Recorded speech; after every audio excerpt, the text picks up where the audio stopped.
Hello বন্ধুগণ, কেমন আছো তোমরা সবাই? আশা করছি ভালো আছো। দ্য হরর হাব চ্যানেল থেকে আপনাদের সবাইকে স্বাগত জানাই। আপনারা কি ভূতে বিশ্বাস করেন?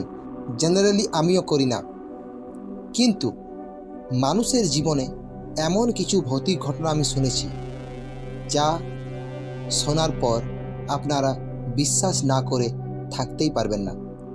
সেই সব মানুষের জীবনে ঘটে যাওয়া সত্য ও বাস্তব ঘটনাকে তুলে নিয়ে আসাই হলো দ্য হরর হাব চ্যানেলের কাজ। আমাদের সঙ্গে থাকুন, আমাদের পাশে থাকুন, বেল আইকনটি ক্লিক করে রাখুন আর আমাদের চ্যানেলটি সাবস্ক্রাইব করে রাখুন। মনে রাখবেন, দ্য হরর হাব চ্যানেলটি প্রতিনিয়ত বাস্তব ও সত্য ঘটনা নিয়ে আসে। তাহলে চলুন শুরু করা যাক। গ্রামেগঞ্জে মাছ ধরার ইচ্ছাটা মানুষের মধ্যে প্রবল থাকে। বৃষ্টি নামতে না নামতেই সবাই যে যার জাল, ছিপ ইত্যাদি নিয়ে মাছ ধরার জন্য সামনের নদীতে বা তাদের ঘরের সামনে থাকা পুকুরে যে কোনো সময় হাজির হয়ে যায়। মাছ ধরা নিয়ে আমার এক বন্ধু আমার সাথে তার জীবনে ঘটে যাওয়া একটি ঘটনা শেয়ার করেছিল।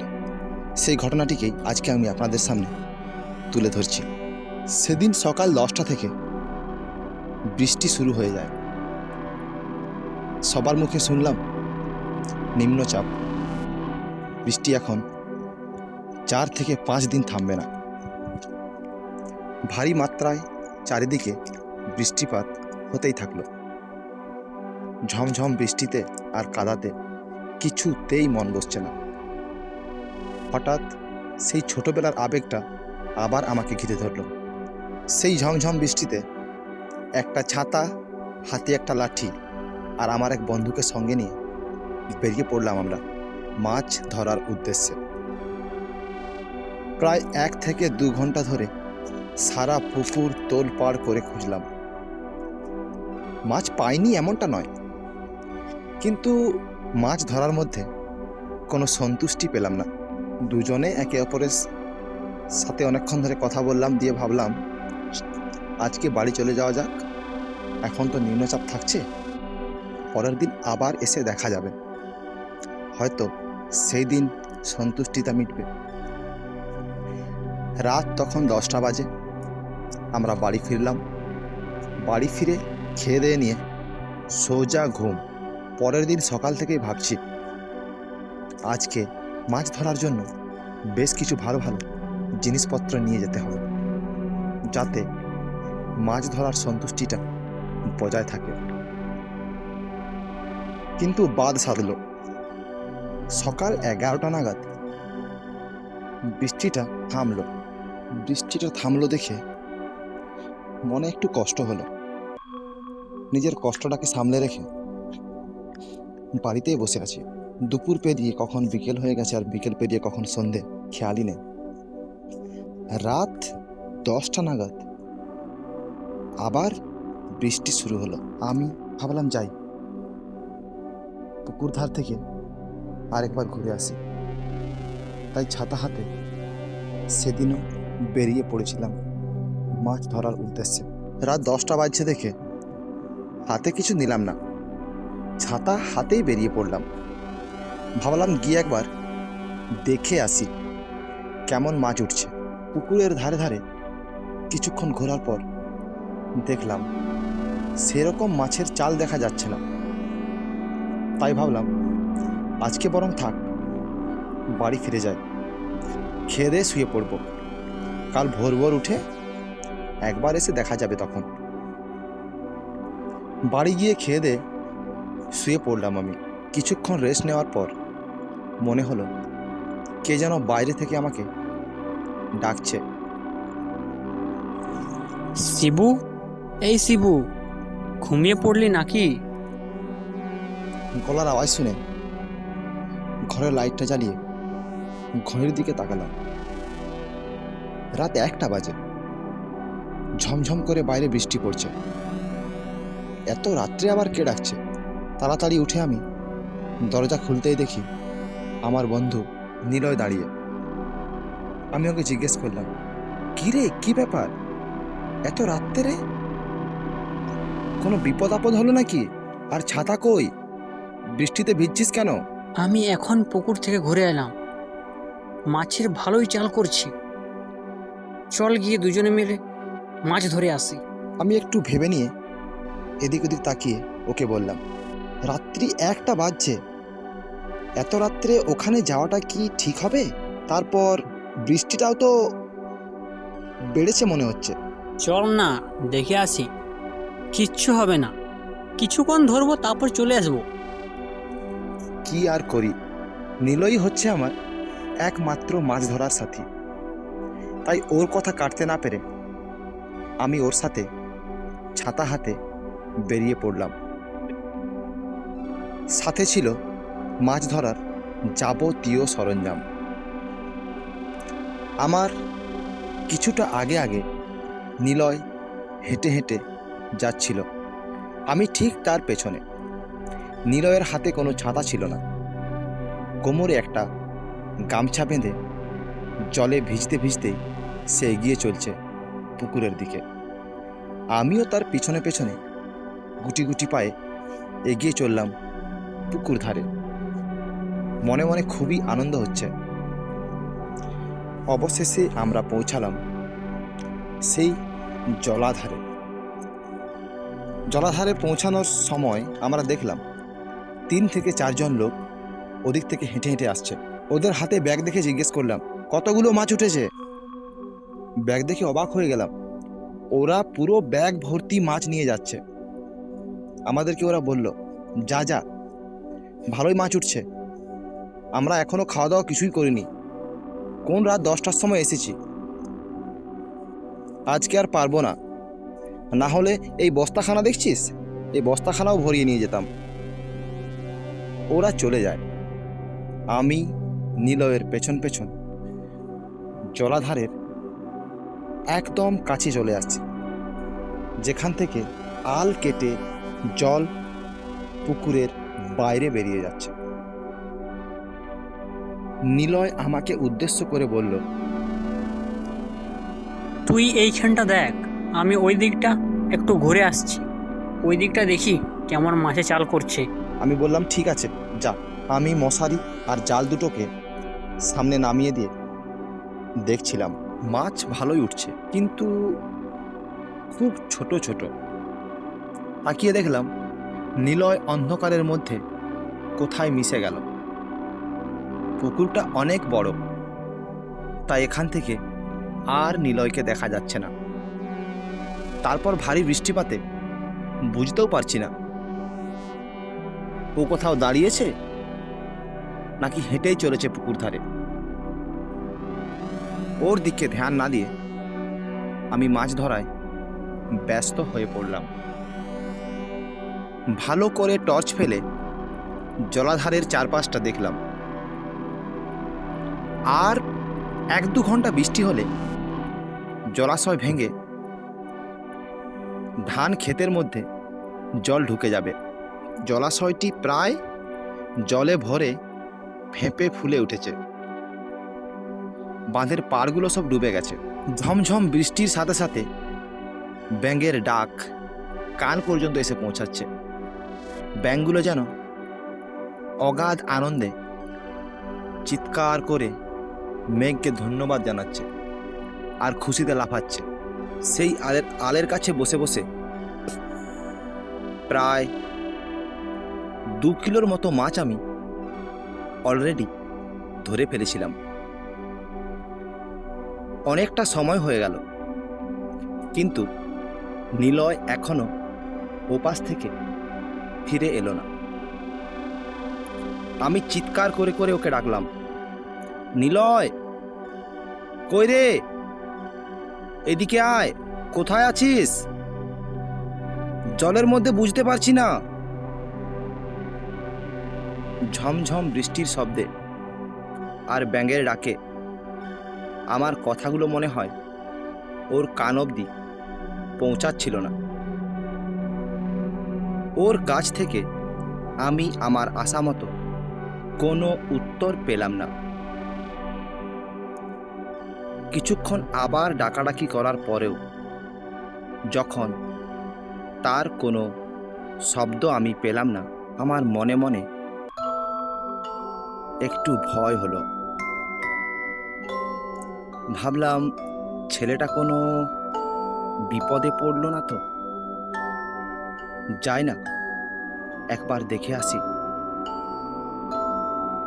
যেদিকে নিলয় গিয়েছিল আমি সেই পথে ছাতা আর টর্চ হাতে এগিয়ে চললাম, ওর পথ অনুসরণ করে। আমি পুরো জলাধারটা একবার ঘুরে ফেললাম। ঘোরার সময় ওকে অনেকবার ডাক দিয়েছি, কিন্তু কোনো উত্তর পাইনি। জলাধারটা পুরো একবার ঘোরার পরেও আমি কিন্তু নিলয়ের দেখা পেলাম না। মনের ভয়টা আরো বেড়ে চলল। এসেছি সে তো অনেকক্ষণ হবে, হাতে তো আর এখন ঘড়ি নেই, তবে মনে হচ্ছে প্রায় আমার 2 ঘন্টার উপরে আসা হয়ে গেছে। ভাবলাম বাড়ি চলে যাব। আবার কখনো কখনো মনের মধ্যে ভাবাচ্ছে, ওর সাথে এসেছি, ওকে ছেড়ে দিয়ে কি করে যাই। আরেকবার জলাধারটা ঘুরে দেখি, যদি না পাই তাহলে অগত্যা আমাকে বাড়ি চলে যেতে হবে। মনের ভিতর ভয় নিয়ে জলাধারটা আস্তে আস্তে আরও একবার ঘুরে দেখলাম। ঝিমঝিম বৃষ্টিটা আরও একটু বাড়ল, তার সাথে অত্যন্ত জোরে হাওয়া বাতাস বইছে। বাঁধের পাড়ের গাছগুলো খুব জোরে জোরে মাথা দোলাচ্ছে। তাদের মাথা দোলানি দেখে ভয়ে মনটা আটকে উঠল। মনে হচ্ছে ওই তাল গাছটার নিচে কিছু দাঁড়িয়ে আছে, আবার কখনো মনে হচ্ছে গাছের ডালে কেউ বসে আছে। এত রাত্রে জলাধারে আমি একা, কি করি এখন? কোনো রকমে প্রাণপণে ভয়টাকে সামলে নিয়ে যেখানে মাছগুলো রেখেছিলাম সেই জায়গাটায় পৌঁছালাম। মাছগুলো হাতে নিয়ে নিলয়ের কথা আর না ভেবে সোজা বাড়ির পথে রওনা দিলাম। বাড়ি পৌঁছে একটা হাঁড়ির মধ্যে মাছগুলো রেখে দিয়ে শুয়ে পড়লাম। ঘুম কোনো মতেই আসছে না। তখনও শুয়ে শুয়ে আমি একটা কথাই ভাবছি, ওকে ছেড়ে দিয়ে আমি চলে এলাম, কাজটাকে আমি ঠিক করেছি? কিন্তু আমার কি দোষ? আমি তো দুবার জলাধারটা ঘুরে দেখলাম, ওকে দেখতেই পেলাম না।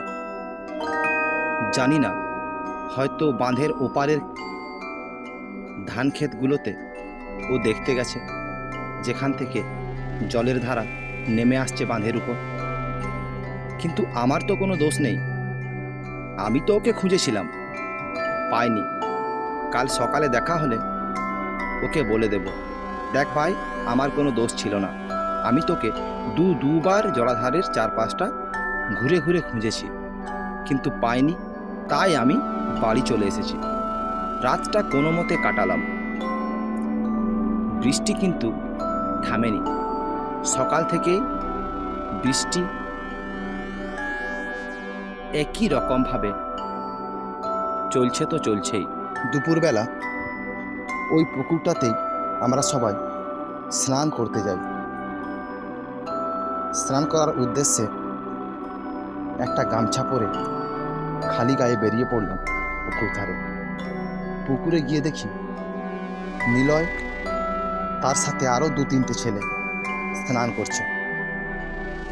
আমি ওকে দেখে রীতিমতো রেগেই বললাম, তুই এত বাজে কেন রে? কাল রাত্রে কোথায় চলে গেছিলি? এত খুঁজলাম তোকে, কোথাও পেলাম না। ভয়ে জানিস আমার কি হচ্ছিল তখন? বলে বোঝাতে পারবো না।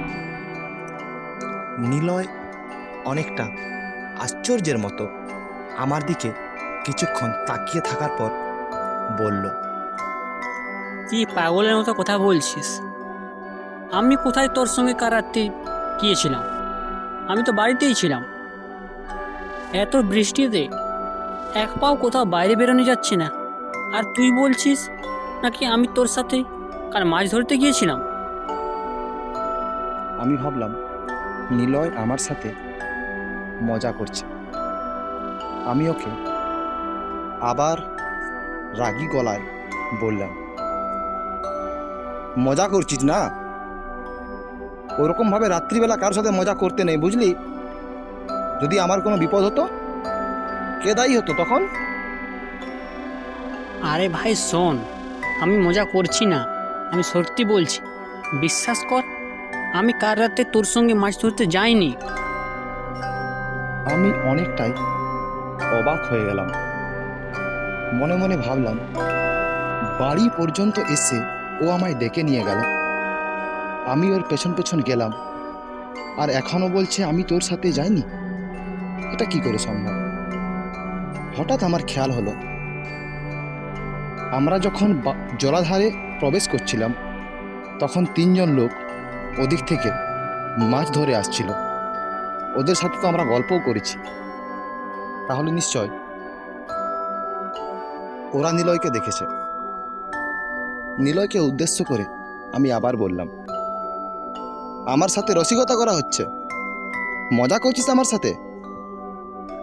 কাল রাত্রে আমাদেরকে 3 জন দেখেছিল, তারা তো আর মিথ্যে বলবে না। তুই কাল রাত্রে আমার সাথে গিয়েছিলিস। চল ওদেরকে জিজ্ঞেস করি। নিলয়ের সাথে কিছুক্ষণ তর্কাতর্কি হলো। নিলয় রাগের মাথায় বলে উঠল, চল তাহলে গিয়ে দেখে আসি কে মিথ্যা বলছে আর কে সত্যি বলছে।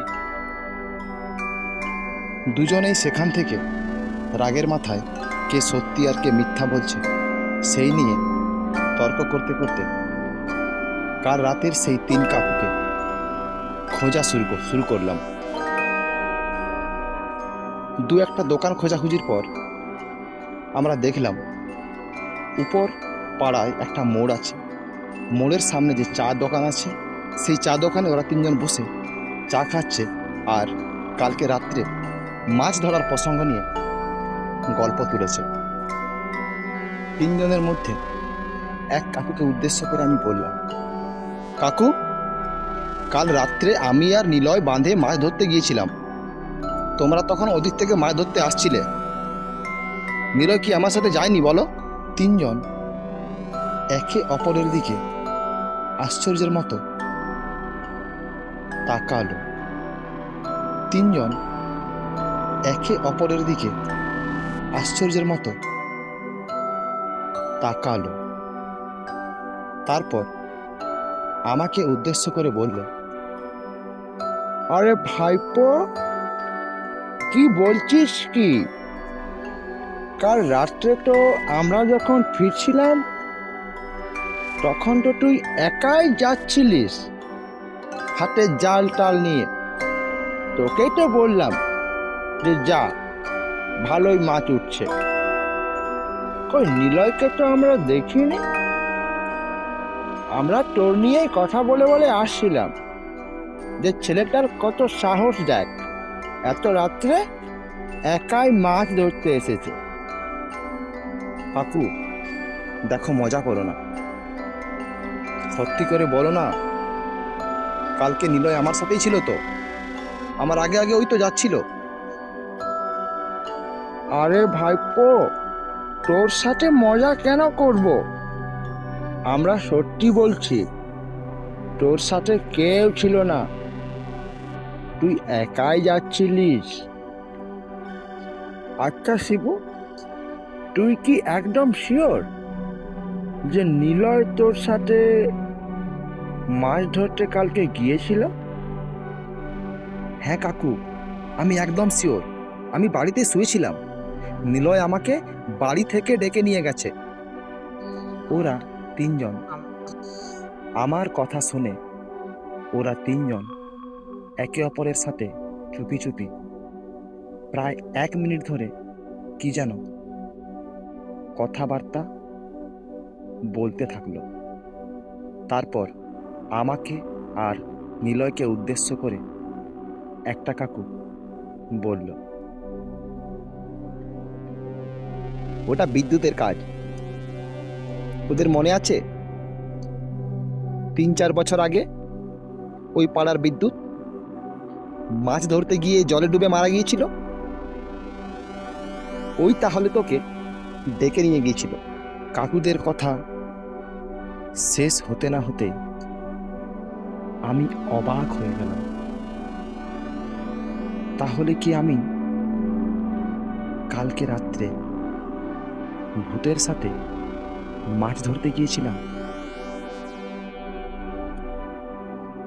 মনে মনে ভাবলাম, আগের জন্মে নিশ্চয়ই কিছু ভালো কাজ করে এসেছি, না হলে হয়তো গতকাল রাত্রে বেঘরে প্রাণটা হারাতে হতো। সেই দিন থেকে আমি প্রতিজ্ঞা নিয়েছি, আর যাই হোক রাত্রিতে আর কোনোদিন মাছ ধরতে আমি যাব না। আজকের ঘটনাটি এখানেই শেষ করছি। পরের ভিডিওতে আবার দেখা হবে নিত্য নতুন সত্য ঘটনা নিয়ে। ধন্যবাদ।